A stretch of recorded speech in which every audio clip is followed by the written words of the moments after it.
आमतौर पर ना जब भी हम इंफ्रास्ट्रक्चर या किसी निर्माण क्षेत्र की कंपनी के बारे में बात करते हैं तो दिमाग में एक बहुत ही सुस्त और धूल भरी सी तस्वीर उभरती है। हाँ बिल्कुल, मतलब ऐसा लगता है जैसे कोई विशाल पिरामिड बन रहा हो जिसे पूरा होने में कई पीढ़ियां लग जाएंगी। सही कहा, मतलब इस सेक्टर की पहचान ही भारी भरकम मशीनों, सालों साल लटकने वाले प्रोजेक्ट्स और भारी कर्ज से होती है। इनोवेशन या स्पीड जैसे शब्द तो यहाँ कम ही सुनाई देते हैं। और देखिए, ये छवि कोई बेवजह नहीं बनी है। पारंपरिक रूप से ना ये बहुत ज्यादा पूंजी मांगने वाला क्षेत्र रहा है, जहाँ चीजें कछुए की चाल से ही चलती हैं। लेकिन जरा सोचिए, क्या हो अगर कोई कंपनी इस भारी कंक्रीट के बिजनेस को किसी फुर्तीले टेक स्टार्टअप की रफ्तार से चलाने लगे? ये तो काफी दिलचस्प होगा। बिल्कुल। तो आज के हमारे इस गहन विश्लेषण में हम सिर्फ ईंट, पत्थर या हाईवे की बात नहीं कर रहे हैं। ये एक मास्टर क्लास है इस बात पर कि कैसे कोई व्यवसाय खुद को स्केल करता है। हाँ, वो भी एक ऐसे सेक्टर में जहाँ तेजी से आगे बढ़ना सबसे जोखिम भरा माना जाता है। आज हम सीगल इंडिया लिमिटेड के सफर की परतें खोल रहे हैं। ये एक ऐसी कहानी है जहां एक छोटा सा लोकल सब कॉन्ट्रैक्टर उठकर भारत की प्रमुख इंजीनियरिंग, प्रोक्योरमेंट और कंस्ट्रक्शन यानी ईपीसी कंपनी बन जाता है। और इस यात्रा को समझने के लिए ना हमारे पास जो दस्तावेज हैं वो सच में किसी खजाने से कम नहीं है। बिल्कुल, मैं वही बताने वाली थी। हाँ, तो हम आनंद राठी के आईपीओ नोट, इकरा की ताज़ा रेटिंग, इन्वेस्टिवाइज और शाही न्यूज़ की विस्तृत रिपोर्ट्स और सबसे जरूरी कंपनी के वित्तीय वर्ष 2026 के इन्वेस्टर प्रेजेंटेशन का गहराई से अध्ययन कर रहे हैं। और इन सभी को एक साथ देखने पर समझ आता है कि सीगल इंडिया की ये जो छलांग है ना, ये कोई तुक्का नहीं है। इसके पीछे एक बहुत ही सटीक रणनीति है। बिल्कुल सही कहा आपने। तो चलिए इस पूरी कहानी को ना शुरुआत से समझते हैं।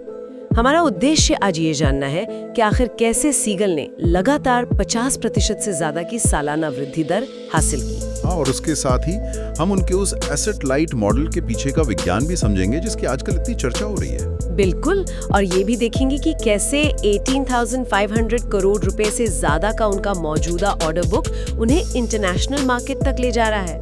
तो किसी भी इमारत की मजबूती उसकी नींव में होती है ना, तो क्यों ना शुरुआत सीगल की जड़ों से ही की जाए। हाँ, ये एक बहुत ही तार्किक शुरुआती बिंदु है। अगर हम साल 2002 की तरफ मुड़कर देखें तो पंजाब के लुधियाना में इस कंपनी ने बेहद छोटे स्तर पर काम शुरू किया था। मतलब एकदम ग्राउंड जीरो से। बिल्कुल, और दिलचस्प बात यह है कि शुरुआती दौर में वे मुख्य ठेकेदार मतलब प्रिंसिपल कॉन्ट्रैक्टर नहीं थे। वे बड़ी निर्माण कंपनियों के लिए सब कॉन्ट्रैक्टर के तौर पर काम करते थे। अगर मैं एक फाइनेंस एनालिस्ट के नजरिए से देखूं ना, तो सब कॉन्ट्रैक्टर होना बहुत ही दर्दनाक स्थिति होती है। हाँ, वो कैसे? देखिए, ऐसा है जैसे सारा पसीना आप बहाएं, मशीनें आप चलाएं, लेबर को आप संभालें, लेकिन जब प्रोजेक्ट पूरा होना तो बड़ा मुनाफा और नाम उस मुख्य कंपनी का होता है जिसने सिर्फ टेंडर जीता था। बिल्कुल सही बात है। असली मलाई तो मुख्य कंपनी ही ले जाती है। तो इस छाया से बाहर निकलकर खुद के दम पे टेंडर जीतना एक बहुत बड़ी रणनीतिक छलांग थी उनके लिए। साल 2006 में उन्हें पंजाब लोक निर्माण विभाग से अपना पहला स्वतंत्र प्रोजेक्ट मिला था। और वो प्रोजेक्ट कोई बहुत बड़ा नहीं था, वो केवल 20 किलोमीटर लंबा था और उसकी कीमत महज 62.94 मिलियन रुपए थी। बहुत ही छोटी शुरुआत। हाँ, लेकिन यहाँ पर सबसे अहम बात यह है कि कोई भी कंपनी रातों रात सब कॉन्ट्रैक्टर से उठकर हजारों करोड़ के नेशनल हाईवे नहीं बनाने लगती। बिल्कुल, सरकारी टेंडर्स की प्रणाली बहुत सख्त होती है ना। हाँ, जिसे परफॉर्मेंस क्वालिफिकेशन कहा जाता है। सरकार आपको सीधा बड़ा प्रोजेक्ट नहीं देती, आपको पहले 20 किलोमीटर की सड़क बनानी होती है, फिर 50 किलोमीटर की। अच्छा, मतलब अपना ट्रैक रिकॉर्ड साबित करना पड़ता है। बिल्कुल, और जब आप ये साबित कर देते हैं तब जाकर आप बड़े टेंडर्स के योग्य बनते हैं। सीगल ने पूरे 8 साल तक यही क्वालिफिकेशन हासिल करने के लिए खामोशी से काम किया। और इकरा की रेटिंग रिपोर्ट दर्शाती है कि उनके लिए पहला बड़ा मोड़ 2014 में आया, जब उन्हें NHAI से पहला 4 लेन हाईवे प्रोजेक्ट मिला। हाँ, वो एक बहुत बड़ा टर्निंग पॉइंट था। लेकिन मैंने इकरा की उसी रिपोर्ट में एक और बहुत ही दिलचस्प आंकड़ा देखा। 2014 का प्रोजेक्ट तो अहम था, लेकिन असल में जिसने इस कंपनी के लिए ग्रोथ के सारे दरवाजे खोले वो कुछ और था। आप किस चीज की बात कर रही हैं? वित्तीय वर्ष 2020 में प्रमोटर्स द्वारा किया गया 38 करोड़ रुपए का नकद निवेश। इंफ्रास्ट्रक्चर के खेल में ना किसी भी कंपनी की नेटवर्थ ही ये तय करती है कि वो कितने बड़े टेंडर के लिए बोली लगा सकती है। हाँ, बिल्कुल सही पकड़ा आपने। उस एक वित्तीय फैसले ने उनके बही खातों को इतनी मजबूती दी कि वे सीधे बड़े टेंडर्स के अखाड़े में उतर गए।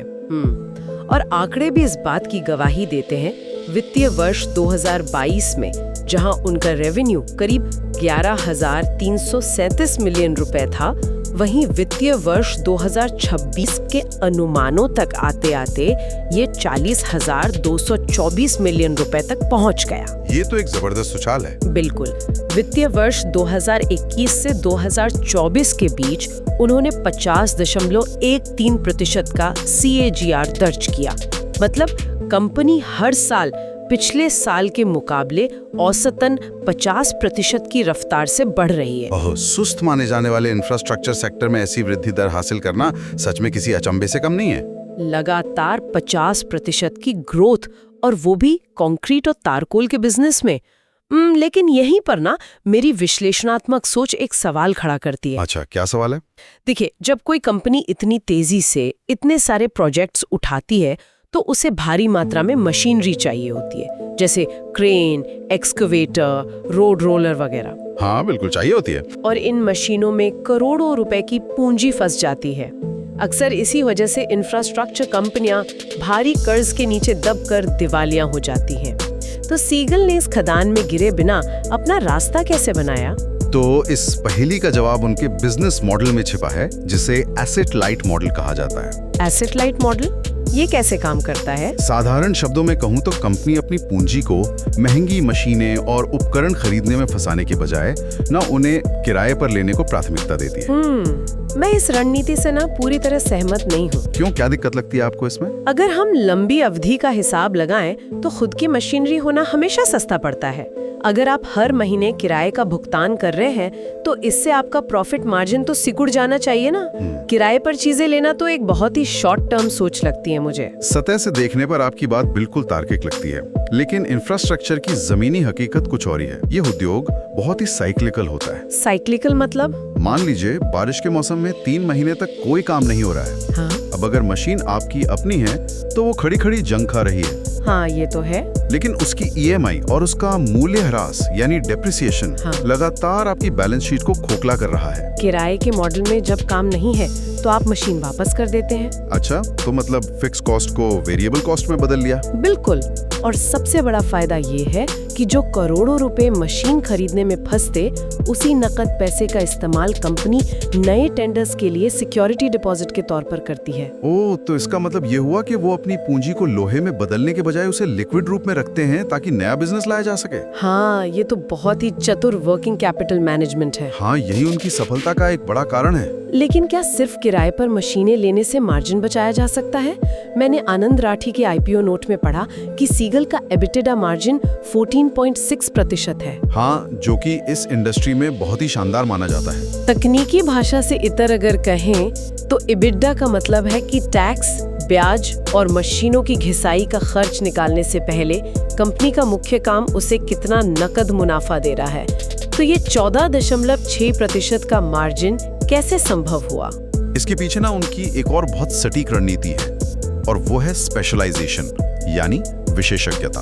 विशेषज्ञता किस चीज में? उन्होंने बहुत पहले ही ये भांप लिया था कि साधारण और सपाट सड़कें बनाने के लिए कोई भी छोटी बड़ी कंपनी टेंडर भर सकती है, और जहां ज्यादा ठेकेदार होंगे वहां मार्जिन अपने आप गिर जाएगा।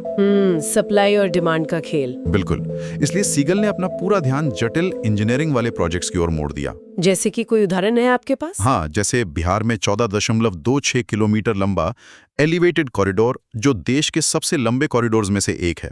इसके अलावा जम्मू कश्मीर की कठोर परिस्थितियों में टनल का निर्माण और पटना का पहला डबल डेकर फ्लाईओवर। अरे वाह, डबल डेकर फ्लाईओवर। इन जटिल प्रोजेक्ट्स के लिए तो बहुत ही उच्च स्तर की तकनीकी विशेषज्ञता चाहिए होती है। बिल्कुल, जिसका सीधा मतलब है कि टेंडर भरने वालों की संख्या बहुत कम होगी। और जब कंपटीशन कम होता है तो कंपनी अपनी शर्तों पर बेहतर मार्जिन के साथ प्रोजेक्ट ले सकती है। समझ गई। और ये रणनीति उनके 18,500 करोड़ रुपए के विशाल ऑर्डर बुक में साफ झलकती भी है। हाँ, मार्च 2026 तक के आंकड़ों के अनुसार उनके पास ठीक 18,543 मिलियन रुपए का काम लंबित है। ये आंकड़ा तो तो सच में बहुत विशाल है। और इस ऑर्डर बुक की गंभीरता को मापने के लिए ना एक बहुत ही महत्वपूर्ण मीट्रिक का इस्तेमाल होता है, जिसे बुक टू बिल रेशियो कहते हैं। सीगल के मामले में ये रेशियो 4.8 गुना है। इसका मतलब तो ये हुआ कि अगर आज के बाद सीगल को कोई नया प्रोजेक्ट मिलना बंद भी हो जाए, तब भी उनके पास अगले लगभग 5 सालों तक लगातार काम करने और रेवेन्यू कमाने की पूरी गारंटी मौजूद है। बिल्कुल सही कहा आपने। साही न्यूज की हालिया रिपोर्ट भी यही बताती है कि उन्हें हाल ही में 1090 करोड़ रुपए का एक नया डोमेस्टिक इंफ्रास्ट्रक्चर ऑर्डर मिला है, जो अकेले उनके वित्तीय वर्ष 2026 के अनुमानित रेवेन्यू का 27% हिस्सा है। लेकिन इंफ्रास्ट्रक्चर की दुनिया में ना एक कड़वा सच ये भी है कि टेंडर जीतना एक बात है और उसे जमीन पर उतारना बिल्कुल दूसरी बात। हाँ, एग्जीक्यूशन हमेशा से एक बड़ी चुनौती रहा है इस सेक्टर में। कई कंपनियां विशाल ऑर्डर बुक होने के बावजूद समय पर काम पूरा ना कर पाने के कारण डूब जाती हैं। लेकिन यहाँ सीगल का जो एग्जीक्यूशन ट्रैक रिकॉर्ड है वो सच में चौंकाने वाला है। आप मलोट अबोहर प्रोजेक्ट की बात कर रही है ना? बिल्कुल। उन्होंने अपना पहला हैम प्रोजेक्ट यानी हाइब्रिड एन्युटी मॉडल प्रोजेक्ट निर्धारित समय से 214 दिन पहले ही पूरा कर लिया। 214 दिन पहले? हाँ। ये तो लगभग 7 महीने हो गए। सरकारी प्रोजेक्ट्स जहाँ अक्सर सालों लेट होते हैं, वहाँ 7 महीने पहले प्रोजेक्ट पूरा करना और सरकार से इसके लिए बोनस पाना किसी केस स्टडी से कम नहीं है। यहाँ मैं एक चीज जोड़ना चाहूंगा। समय से पहले काम पूरा करना ना सिर्फ बोनस कमाने के लिए नहीं होता, ये दरअसल एक बहुत ही गहरा रिस्क मैनेजमेंट टूल भी है। वो कैसे? देखिए, इंफ्रास्ट्रक्चर प्रोजेक्ट्स में सबसे बड़ा खतरा महंगाई का होता है। अगर प्रोजेक्ट 3 साल खिंच गया तो स्टील, सीमेंट और कोलतार की कीमतें आसमान छू सकती हैं, जो उनके पूरे 14% मार्जिन को खा जाएंगे। बिल्कुल। तो जब आप काम 214 दिन पहले खत्म करते हैं तो आप दरअसल खुद को उन 214 दिनों के इन्फ्लेशन रिस्क से पूरी तरह बचा लेते हैं। क्या बात है, ये तो बहुत ही स्मार्ट तरीका है। और साथ ही ना आपकी किराए की मशीनें और आपकी बेहतरीन इंजीनियरिंग टीम आजाद हो जाती है ताकि वे किसी नए प्रोजेक्ट पर लग सकें। ये एक बहुत ही शानदार नजरिया है देखने का। लेकिन इन सब बड़े बड़े प्रोजेक्ट्स के पहियों को लगातार घुमाते रहने के लिए ना बहुत सारे पैसों की जरूरत भी होती है। हाँ, बिना नकद प्रवाह के तो ये सब संभव ही नहीं है। यहीं से हम उनके फाइनेंशियल मैनेजमेंट की तरफ बढ़ते हैं। इन्वेस्टिवाइज की विस्तृत रिपोर्ट बताती है कि उन्होंने आईपीओ से मिले पैसों का बहुत ही सधावा इस्तेमाल किया है। उन्होंने उन पैसों का क्या किया? 384.48 करोड़ रुपए का इस्तेमाल पेरेंट कंपनी का कर्ज चुकाने में किया गया। 28.76 करोड़ रुपए से सब्सिडियरी का कर्ज उतारा गया और करीब 139 करोड़ रुपए सीधे तौर पर एसपीवी में निवेश किए गए। एसपीवी का ये जो कॉन्सेप्ट है ना, ये थोड़ा तकनीकी लग सकता है, लेकिन इसे समझना बहुत जरूरी है। हाँ, आप जरा आसान भाषा में समझाएंगे? बिल्कुल। एसपीवी यानी स्पेशल पर्पस व्हीकल, ये एक अलग छोटी कंपनी होती है जो सिर्फ किसी एक विशेष प्रोजेक्ट को संभालने के लिए बनाई जाती है। मान लीजिए अयोध्या बाईपास प्रोजेक्ट। अच्छा, मतलब एक प्रोजेक्ट के लिए एक अलग कंपनी। हाँ, ऐसा इसलिए किया जाता है ताकि उस विशेष प्रोजेक्ट का जो वित्तीय जोखिम है ना, वो मुख्य कंपनी की बैलेंस शीट से अलग रहे। लेकिन यहाँ सबसे स्मार्ट कदम उनका हैम एसेट मोनेटाइजेशन है। हाँ, मैं इसी मोनेटाइजेशन पर आना चाहती थी। हैम प्रोजेक्ट में सरकार निर्माण के दौरान 40% पैसा देती है और बाकी का 60% पैसा अगले 15 सालों में किश्तों के रूप में देती है। बिल्कुल यही नियम है। लेकिन सीगल ने क्या किया? उन्होंने अपने उस पूरे हो चुके मलोट अबोहर प्रोजेक्ट की 100% हिस्सेदारी नियो एसेट मैनेजमेंट नाम के एक इंफ्रास्ट्रक्चर फंड को बेच दी। ये एक बहुत बड़ा कदम था। अगर मैं इसे एक आसान उदाहरण से समझाऊं ना, तो ये रियल एस्टेट की दुनिया में हाउस फ्लिपिंग जैसा है। मतलब आपने एक घर बनाया और उसे 15 साल तक किराए पर चढ़ाकर हर महीने थोड़े पैसे का इंतजार करने के बजाय आपने पूरा घर एक मुश्त किसी बड़े निवेशक को बेच दिया। ये तुलना एकदम सटीक बैठती है। वित्तीय बाजार की भाषा में ना इसे कैपिटल साइकिल को छोटा कर्मा कहते हैं। तो इसका उन्हें सीधा फायदा क्या मिला? 15 साल इंतजार करने के बजाय इस सौदे से सीगल को तुरंत 1770 मिलियन रुपए का नकद प्रवाह मिलेगा और इसके साथ ही उस प्रोजेक्ट से जुड़ा 2730 मिलियन रुपए का कर्ज भी उनकी बैलेंस शीट से हमेशा के लिए हट जाएगा। वाह, मतलब एक झटके में कर्ज भी कम हो गया और हाथ में नया कैपिटल भी आ गया। हाँ। इससे तो कंपनी का रिटर्न ऑन इक्विटी कई गुना बेहतर हो जाता है। बिल्कुल। और सबसे खास बात यह है कि ये नया नकद पैसा उन्हें अगले उच्च मार्जिन वाले प्रोजेक्ट्स के लिए आक्रामकता से बोली लगाने की आजादी देता है। हाँ, और यही वो बिंदु है जहाँ सीगल की कहानी एक नया मोड़ लेती है। नया मोड़ मतलब अब वे क्या कर रहे हैं? देखिए, अब उनके पास एक मजबूत ट्रैक रिकॉर्ड है, भारी नकद मौजूद है और कर्जे का बोझ 9 के बराबर है। ऐसे में कोई भी महत्वाकांक्षी कंपनी सिर्फ सड़कों तक सीमित तो रहना नहीं चाहेगी ना। सही बात है। डाइवर्सिफिकेशन तो अगला तार्किक कदम है। बिल्कुल। तो उनका अगला कदम है डाइवर्सिफिकेशन।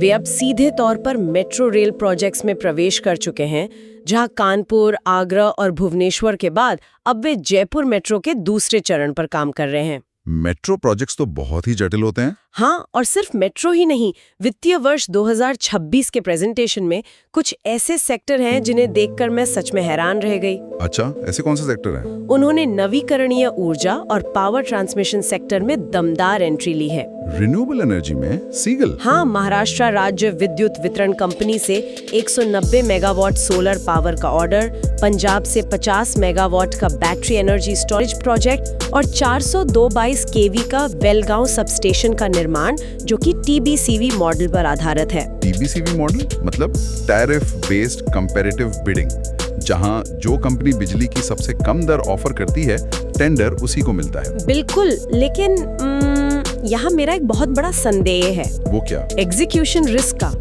मतलब एक कंपनी जो पिछले 20 सालों से कंक्रीट और तारकोल से सड़कें और फ्लाईओवर बना रही है, वो अचानक से अंडरग्राउंड मेट्रो टनल कैसे खोद सकती है, या फिर सोलर पैनल और ग्रिड स्टोरेज का जटिल काम कैसे संभाल सकती है? ये तो दो बिल्कुल अलग दुनिया हैं। वही तो। क्या यहाँ वे अपनी क्षमता से ज्यादा बड़ा दाव नहीं खेल रहे? आपका संदेह पूरी तरह से जायज है, लेकिन यहीं पर EPC कंपनियों की जो मूल कार्यप्रणाली है ना, उसे समझना होगा।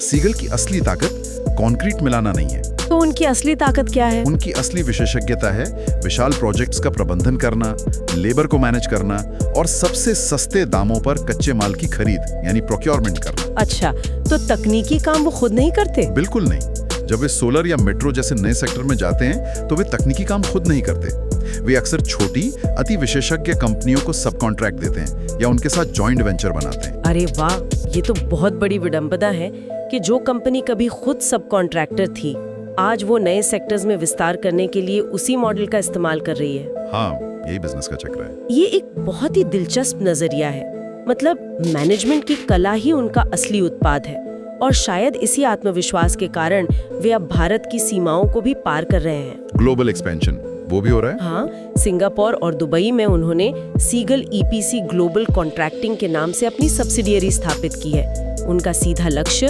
संयुक्त अरब अमीरात, सऊदी अरब और पूरा मध्य पूर्व है, जहाँ इस समय दुनिया के सबसे बड़े और महंगे इंफ्रास्ट्रक्चर प्रोजेक्ट्स चल रहे हैं। बिल्कुल सही कहा। वैश्विक पटल पर जाना एक बहुत बड़ा रणनीतिक कदम है। सड़क निर्माण में हमेशा साइक्लिकल रिस्क होता है। मतलब कभी काम है और कभी नहीं। हाँ? कभी सरकार इंफ्रास्ट्रक्चर पर खूब पैसा खर्च करती है और कभी चुनाव या बजट की वजह से नए टेंडर आना बंद हो जाते हैं। अलग अलग सेक्टर्स में जाने से और अलग अलग देशों में अपना विस्तार करने से वे भारत सरकार के बजट पर अपनी निर्भरता को कम कर रहे हैं और अपने रिस्क को बांट रहे हैं। तो अगर हम इन सभी दस्तावेजों और आंकड़ों को एक धागे में पिरोएं, तो सीगल इंडिया लिमिटेड के इन 23 सालों के सफर का सार बहुत स्पष्ट है। बिल्कुल। ये साबित करता है कि अनुशासित लागत प्रबंधन, भारी मशीनरी के बजाय एसेट लाइट मॉडल के जरिए वर्किंग कैपिटल को बचाना और हैम प्रोजेक्ट्स को समय से पहले बेचकर अपनी पूंजी को रिसाइकिल करना, ये सब कितनी कारगर रणनीतियां हैं। इन्हीं चुनिंदा रणनीतियों से कोई भी कंपनी एक छोटे से लोकल प्लेयर से उठकर 6300 करोड़ रुपए के मार्केट कैप वाली दिग्गज संस्था बन सकती है। हाँ, और मेरा मानना है कि उन्होंने सिर्फ एक निर्माण कंपनी खड़ी नहीं की है, बल्कि उन्होंने उस पारंपरिक सोच को तोड़ा है जो कहती थी कि इंफ्रास्ट्रक्चर में तेजी और मुनाफा एक साथ नहीं आ सकते। सही बात है, उन्होंने एक नया पैमाना तय किया है। ये सब बहुत ही प्रेरणादायक है, लेकिन इस विश्लेषण के अंत में एक बहुत ही गंभीर और विचारणीय सवाल खड़ा होता है। वो क्या? देखिए, सिगल ने अपनी इस पूरी यात्रा में ना एक स्टार्टअप जैसी चुस्ती दिखाई है। निर्णय लेने में तेजी, जोखिम को समझने की कला और 50% की वो आक्रामक विकास दर। बिल्कुल, वो किसी भी स्टार्टअप से कम नहीं रहे। लेकिन 1 जुलाई 2026 से कमान एक नए CEO अय्यालोसामी सर्वनन के हाथों में आ रही है। और उनके सामने चुनौतियां अब पहले से कहीं ज्यादा बड़ी और जटिल होंगी। ठीक कहा आपने। जैसे जैसे ये कंपनी भारत के गहरे अंडरग्राउंड मेट्रो प्रोजेक्ट्स और मध्य पूर्व के विशाल मेगा प्रोजेक्ट्स के भंवर में कदम रख रही है ना, सबसे बड़ा सवाल ये है कि क्या वे अपनी उस स्टार्टअप जैसी तेजी और हाई मार्जिन वाले कल्चर को बचा पाएंगे? ये एक बहुत ही महत्वपूर्ण सवाल है। क्योंकि जब आप एक छोटे सब कॉन्ट्रैक्टर होते हैं तो आप एक स्प्रिंटर की तरह तेज दौड़ सकते हैं, लेकिन जब आप एक भारी भरकम बहुराष्ट्रीय कंपनी बन जाते हैं तो कई बार प्रक्रियाओं और लालपीताशाही के वजन से आपका अपना 50% ग्रोथ का इंजन धीमा पड़ने लगता है। हाँ, स्केल के साथ स्पीड को मेंटेन करना सबसे मुश्किल काम है। क्या वो पिरामिड की जगह जो गगनचुंबी इमारत बना रहे हैं वो इन नई ऊंचाइयों पर चल रही तेज हवाओं का सामना कर पाएगी? ये स्केल बनाम स्पीड की एक ऐसी पहेली है जिसका जवाब सिर्फ आने वाला वक्त ही देगा। आज के इस गहन विश्लेषण में बस इतना ही।